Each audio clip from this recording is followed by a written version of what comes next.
আপনি আসলে আমাকে বলেন যে আমি আপনার এই জাতীয়তাবাদের চেতনা দিয়ে কি করব যদি বাংলাদেশের প্রত্যেকটি সেক্টর দুর্নীতি দিয়ে ভরে যায়। আপনি আমাকে বলেন আমি আপনার এই মুক্তিযুদ্ধের চেতনা দিয়ে কি করব যদি বাংলাদেশের যে সাধারণ মানুষ সেই সাধারণ মানুষ রক্তচোষা সিন্ডিকেটের কাছে জিম্মি হয়ে পড়ে। আজকে তরুণ প্রজন্মের একজন প্রতিনিধি হিসেবে আমি এই বাংলাদেশের যারা রাজনীতি করছে সেই দলগুলোকে বলতে চাই, আপনারা অনুগ্রহ করে আপনাদের এই চেতনার বুলি আওড়ানো থেকে বের হয়ে আসুন।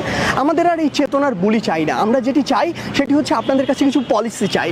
আপনারা আমাকে সেই পলিসিটি দিন যে আপনারা এই যে বাংলাদেশ একদম ঋণ খেলাপির মধ্যে ডুবে গিয়েছে, 1.5 লক্ষ কোটি টাকার উপরে বাংলাদেশের ঋণ খেলাপি, সেটি থেকে বাংলাদেশের অর্থনীতিকে কিভাবে আপনারা একটি স্থিতিশীল অবস্থায় নিয়ে আসবেন। আপনারা আমাকে পলিসি দিন কিভাবে বাংলাদেশের স্বাস্থ্য সেবা ওই গ্রামের প্রত্যন্ত মানুষটির কাছেও আপনারা সুন্দরভাবে পৌঁছে দেবেন। আপনারা আমাকে পলিসি দিন কিভাবে উচ্চশিক্ষার যে প্রতিষ্ঠানগুলো রয়েছে প্রত্যেকটি জায়গায় শিক্ষার্থীদের জন্য উপযুক্ত পরিবেশ থাকবে।